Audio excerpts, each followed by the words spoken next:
শিক্ষক নিয়োগে সীমাহীন দুর্নীতিতে জড়িত তৃণমূল কংগ্রেস সরকার ও যুক্ত নেতা মন্ত্রীকে অবিলম্বে গ্রেপ্তার করতে হবে।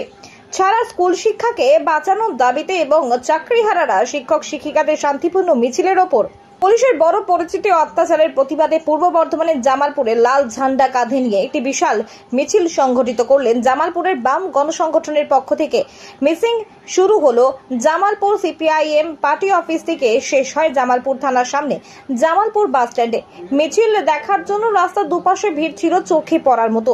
মিছিলে হাঁটতে দেখা গেছে অবসরপ্রাপ্ত মাস্টারমশাই এবং এলাকার সাধারণ মানুষকে।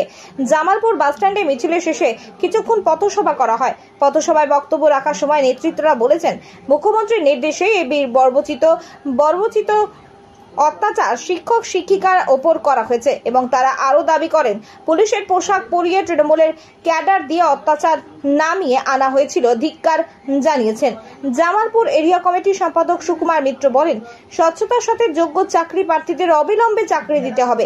এলাকার অবসরপ্রাপ্ত মাস্টার মশাই শেখ আব্বাস উদ্দিন খুব দুঃখের সাথে এবং বেদনার সাথে জানিয়েছেন যে এমন দিন দেখতে হবে তিনি আশা করেননি। তিনি খুবই মর্মাহত।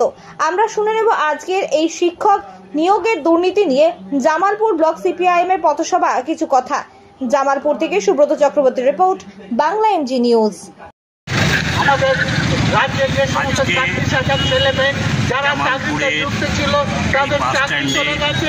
আমরা চাই যে এই রাজ্য সরকারের কাছে দাবি করতে চাই যে যারা চাকরি থেকে বরখাস্ত হচ্ছে, যারা প্রকৃত পাস করেছে তাদের পুনর্বহাল করতে হবে এবং আমি একজন অবসরপ্রাপ্ত শিক্ষক, ছেলেমেয়ের চাকরির ব্যবস্থা করতে হবে। আমি দেখেছি পুলিশের লাঠি এসব দেখে সোশ্যাল মিডিয়াতেই দেখেছি, ছড়িয়ে আছে সেখানে দেখেছি, আমিও খুব ব্যথা পেয়েছি। শিক্ষক কুলের পেটে পেটে লাঠি, এটা মানা যায় না। তাই আমিও আজ এই বাকি আছে আজকে যাদের নিয়োগ করা হয়েছে আমরা মনে করি না ওই 26,000 হচ্ছে খারাপ, 26 কিন্তু 3টে বছর ধরে তা দিতে পারলো না। চাকরি হারা হাইকোর্ট শিক্ষিকা এবং সুপ্রিম কোর্টে গোটা রাজ্য 16 বার হিয়ারিং হয়েছে দাবি নিয়ে এবং গেছিল।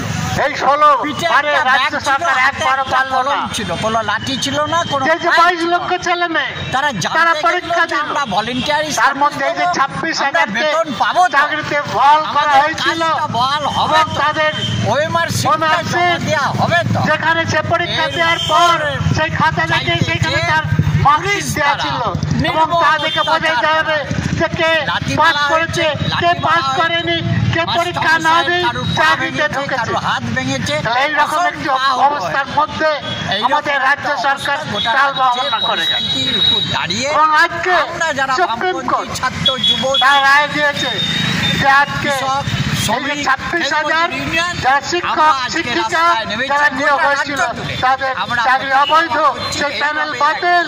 মাস্টারমশাইদের উপর কি জবাব দেবে এই আক্রমণ হয়েছে তার প্রতিবাদ। এর আগেও এবং পশ্চিমবঙ্গের আন্দোলন আরো তীব্র হবে এবং হচ্ছে দুর্নীতি 97 সালে যে আমাদের দেশের আমাদের রাজ্যে যে এসএসসি ব্যবস্থা তৈরি হয়েছিল তার মধ্যে যে 2011 সাল পর্যন্ত পরীক্ষা হয়েছে, সেখানে চাকরি দেওয়া হয়েছে এবং সেখানে সরকার নিয়োগ করেছে এবং সেই নিয়োগ প্রক্রিয়ার মধ্যে আগে থেকেই একটা ভুল ব্যবস্থা ছিল এবং তা নিয়ে একদল যারা চাকরি পেয়েছে যারা পায়নি তারা মামলা করে এবং সে মামলা 3টে বছর ধরে চলেছে।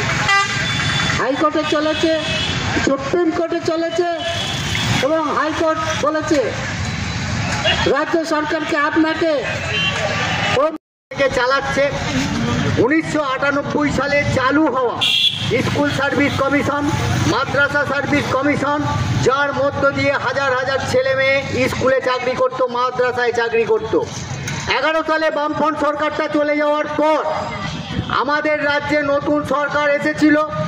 আমাদের রাজ্যের মানুষরা মনে করেছিল এই সরকারটা অনেক দিন আমাদের রাজ্যে আছে, এই বামপন্থীরা শুধু দাও দাও করে, দিল্লির সরকার কেন দিচ্ছে না, জবাব দাও, এই কথা বলে। এরা কোনো ভালো কাজ আজ পর্যন্ত যারা যোগ্য শিক্ষক শিক্ষিকা তাদেরকে গরু ছাগলের মতো এই পশ্চিম বাংলা উর্দিধারী তৃণমূলের দালাল পুলিশ কিছু